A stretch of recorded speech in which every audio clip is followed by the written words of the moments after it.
Hello my dear students, आप लोगों का इस नई वीडियो में स्वागत है। आज की मैं अपनी इस वीडियो में मैं आप लोगों को जो आज पेपर हुआ था यानी 12 मार्च एसपी का पेपर, उसका मैं एमसीक्यू का सॉल्यूशन प्रोवाइड करने वाला हूं।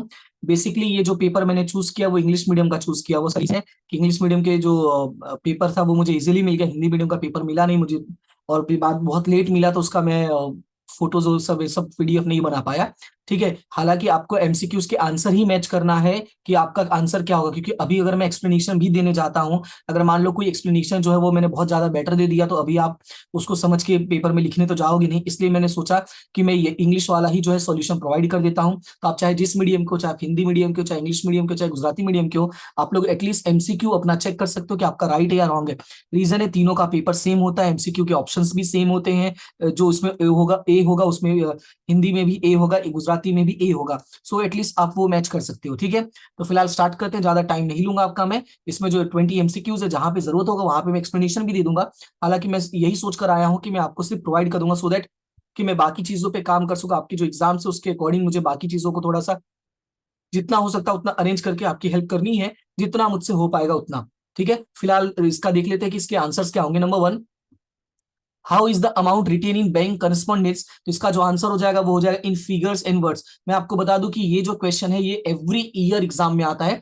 लास्ट ईयर भी एग्जाम में आया था, इसके पहले वाले में भी आया था, यानी ऑलमोस्ट एवरी ईयर ये क्वेश्चन आता है। समझ लो कि ये उनका फेवरेट क्वेश्चन है। तो जो आगे वाली जनरेशन है, यानी जो अभी 12th में जाएंगे, अगर आप लोग ये वीडियो देख रहे होगे तो आप लोग इसको थोड़ा माइंड में रखना और इसके अकॉर्डिंग थोड़ा सा स्टडी करना अच्छे से। ठीक है, उसके बाद नेक्स्ट है, with which organization is correspondence carried out to get adequate water supply in big cities।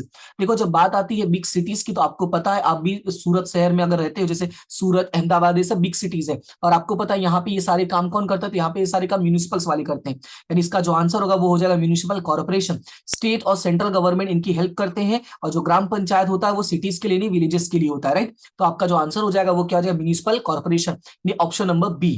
उसके बाद नेक्स्ट क्वेश्चन है, which letter is written to inform the employees about code of conduct informed by the company. इसका जो answer हो जाएगा circular.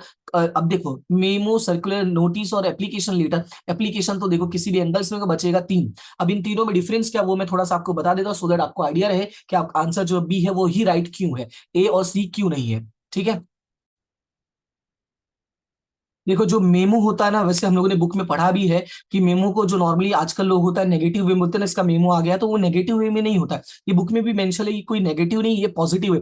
ये actually होता क्या है कि इसमें जो सबऑर्डिनेट्स होते हैं, यानी जो अंडर में काम करे वो अपने एम्प्लॉइज को, ठीक है, या जो एम्प्लॉइज होता है वो सबऑर्डिनेट्स को, राइट, या तो इक्वल स्टेटस पे काम करने वाले, ध्यान से सुनना, इक्वल स्टेटस पे काम करने वाले, फॉर्मल या इनफॉर्मल, ठीक है, शॉर्ट में लिख देना, फॉर्मल या इनफॉर्मल वे में एक दूसरे को इन्फॉर्म करते हैं। अब फॉर्मल इनफॉर्मल का मतलब क्या है कि औपचारिक और अनौपचारिक तरीके से, हिंदी में औपचारिक और अनौपचारिक तरीके से बोलते हैं, तो वो अपने मतलब एक दूसरे को इन्फॉर्म करते हैं अपनी चीजों के बारे में। ठीक है, लेकिन यहाँ पे क्या लिखा है, एम्प्लॉइज को कोड ऑफ कंडक्ट।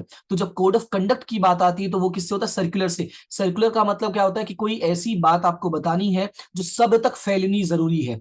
ठीक है, क्या जो सब तक फैलनी जरूरी है, तो उसके लिए क्या पास होता है, सर्कुलर पास होता है। और उसके बाद आता है आपका नोटिस। तो जो नोटिस होता है वो कोई अगर चेंज आया है, ठीक है, या कोई रूल्स एंड रेगुलेशंस आया है तो वो नोटिस लग जाता है। आपको, आपने सुना होगा नोटिस बोर्ड पे ये लगा होगा। तो कोई चेंजेस के लिए जो यूज होता है वो होता है नोटिस। और कोड ऑफ कंडक्ट के लिए यूज होता है जो ईच एंड एवरी इंफॉर्मेशन में ईच एंड एवरी पर्सन को पता होना जरूरी है, तो उसके लिए क्या वर्ड यूज होता है, सर्क्यूलर। क्लियर हुआ इतना। उसके बाद नेक्स्ट है, when a person buys an insurance policy, what is the outcome between the insurer and insured called। तो इसका जो आंसर हो जाएगा वो क्या हो जाएगा, कॉन्ट्रैक्ट। यानी इन दोनों के बीच में क्या हो जाता है, कॉन्ट्रैक्ट होता है, इंश्योरर एंड इंश्योर्ड पर्सन के बीच में। नेक्स्ट है, what is the full form of RTGS. ये तो सिंपल है, रियल टाइम ग्रॉस सेटलमेंट, ये आपने काफी बार पढ़ा होगा।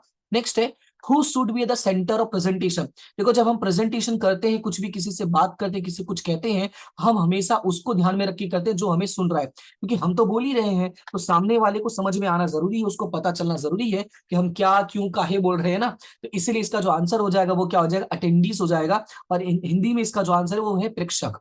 ठीक है, नेक्स्ट है, which allotment of share is void from the beginning. कौन सा शेयर अलॉटमेंट जो होता है वो स्टार्टिंग से ही गलत होता है, बिगिनिंग से ही वॉइड होता है, तो वो हो जाएगा इलीगल। बिकॉज इलीगल में वो जो 4 पॉइंट है वो फॉलो नहीं होते हैं, और ये 4 पॉइंट के बिना जो इनका इनका अलॉटमेंट होता है वो क्या हो जाता है, वॉइड होता है स्टार्टिंग से। अब कौन सा है वो, तो यहाँ पे जो सामने से रिक्वेस्ट आता है, यानी एप्लीकेशन आता है, फिर कंफर्मेशन ऑफ एप्लीकेशन होता है, अमाउंट होता है, सर ये अमाउंट बोल रहा हूँ, जो अमाउंट वो लोग पे करते हैं ना एप्लीकेशन के साथ, जिसको हम लोग इंग्लिश में बोलते हैं कंसिडरेशन, और हिंदी में शायद मुझे एग्जैक्टली वर्ड नहीं याद आ रहा है, अवेज बोलते हैं शायद। ठीक है, तो ये चीजों का होना जरूरी होता है, अदरवाइज आपका जो अलॉटमेंट होगा वो क्या हो जाएगा, वॉइड हो जाएगा।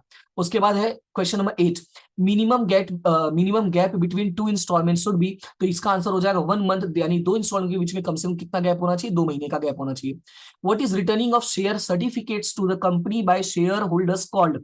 यानी जो शेयर सर्टिफिकेट होता है, अगर वो लोग है ना उसको रिटर्न कर रहे हैं, वापस कर रहे हैं, तो उसको क्या बोलते हैं, इसको बोलते हैं शेयर सरेंडर करना, यानी अपना शेयर वो लोग क्या करे, सरेंडर कर रहे हैं। For shareholders shares are, तो ये क्या हो जाएगा, मूवेबल एसेट्स हो जाएगा। वैसे भी इसका जो कैरेक्टरिस्टिक्स है वो ये है कि share can be easily transfer to one person by another person. तो अगर ट्रांसफर कर सकते हैं तो क्या कर सकता है, मूव कर सकता है, और है तो एसेट ही, इफेक्ट है, तो ये कौन सा आंसर हो जाएगा, मूवेबल एसेट्स। नेक्स्ट है, इन केस ऑफ कंपलसरी ट्रांसफर, अगर कंपलसरी ट्रांसफर है जिसमें इन चारों में से कौन सा राइट है, तो consent is not required. Compulsory का मतलब क्या होता है, किसी की डेथ हो गई है, कोई इंसॉल्वेंट डिक्लेयर हो गया, सॉरी इंसॉल्व हो रहा, कोई लुनांट हो गया है, या मान लो दिमागी तौर से अगर सही नहीं है, तो ऐसे केस में वो कंपलसरी ट्रांसफर करना ही पड़ता है। और ऐसे केसेस में वो कंसेंट कहां से देगा, ऊपर से आके तो कंसेंट देगा नहीं, हाँ कि ठीक है ले जा, ऊपर से आ गया तो फिर लेने वाला भी नहीं लेगा, राइट। तो इसका आंसर हो जाएगा वो क्या हो जाएगा, कंसेंट इज नॉट रिक्वायर्ड, यानी मंजूरी लेने की आवश्यकता नहीं होती है। नेक्स्ट है, in the time of dissolution of company the debenture holders acquire the right to get money back. तो कौन सा राइट उनको मिलता है, तो उनका आ जाएगा प्रायोरिटी राइट, यानी उनको पहले पैसे मिलते हैं। याद रखना, डिवेंचर होल्डर्स को पहले मिलता है, फिर प्रेफरेंस शेयर होल्डर्स को, और सबसे लास्ट में किसको मिलता है, इक्विटी शेयर होल्डर्स को। उसके बाद नेक्स्ट है, who can the debenture holders appoint as their protector. तो ये हम लोगों ने रीड किया, डिवेंचर ट्रस्टीज, डिवेंचर होल्डर्स किसको अपॉइंट करते हैं, डिवेंचर ट्रस्टीज को एज उनके प्रोटेक्टर। नेक्स्ट है, with whom will the company communicate in case of joint shareholding. तो इसका देखो रूल क्या, अगर मान लो एक, दो या उससे ज्यादा शेयर लोगों ने शेयर परचेस किया हुआ है, तो जिसका नाम फर्स्ट पे होता है ना उसको पहले लोग प्रायोरिटी बेस पे, जिसका नाम पहले होगा उसको वो लोग इन्फॉर्म करते हैं। अब सारे के सारे लोगों को इन्फॉर्म करने नहीं जाएंगे। अब जैसे मान लो 3 दोस्तों ने, ए बी और सी, इन तीनों ने मिलकर शेयर परचेस किया है, तो वो लोग सारा इन्फॉर्मेशन किसको देंगे, ए को। जो भी नोटिस जाएगा, जो भी एड्रेस होगा, वो ए का होगा। तो आंसर क्या हो जाएगा, with the first share holder. Next है, what is the minimum number required as director in the private company. तो प्राइवेट कंपनी के लिए मिनिमम डायरेक्टर की जो रिक्वायरमेंट्स है वो कितनी है, 2। इसका आंसर हो जाएगा वो क्या हो जाएगा, 2 हो जाएगा। नेक्स्ट है, personality of a company is. तो कंपनी का जो पर्सनालिटी है वो कैसे, आर्टिफिशियल है। ये चैप्टर के स्टार्टिंग के फर्स्ट लाइन में मेंशन हुआ है कि कंपनी जो है वो आर्टिफिशियल पर्सन। वैसे भी अगर आप रीड करते हो तो ये पॉइंट हमने अकाउंट्स में भी पढ़ाई है, तो होप कि इसका आंसर किसी का रॉन्ग नहीं होगा। Who can cast vote in case of equal votes. आपको पता है, हमने पढ़ा है कि अगर इक्वल वोट हो रहा है तो ऐसे केस में एक ही पर्सन है जो बोल सकता है, वो कौन है, chairman.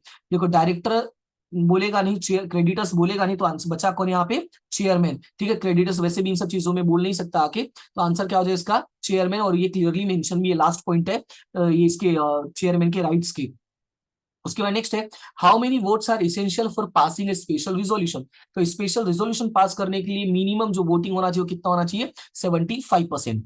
And the next one, for winding up what is the minimum number of members for public company. Winding up का मतलब क्या, कंपनी को बंद करें, तो कितना मेंबर होना जरूरी है। तो मिनिमम नंबर की अगर हम बात करें, जैसे पब्लिक कंपनी में रूल है कि कम से कम 7 लोग होने चाहिए, लेकिन अगर 7 से कम है यानी लेस देन 7, तो आंसर हो जाएगा लेस देन 7। तो उस केस में प्राइवेट जो पब्लिक कंपनी वो क्या हो जाएगी, बंद करना पड़ेगा, क्योंकि रूल ही है कि कम से कम कितने होने चाहिए, 7 लोग होने ही चाहिए। And the last question, to whom does the official liquidator have to report।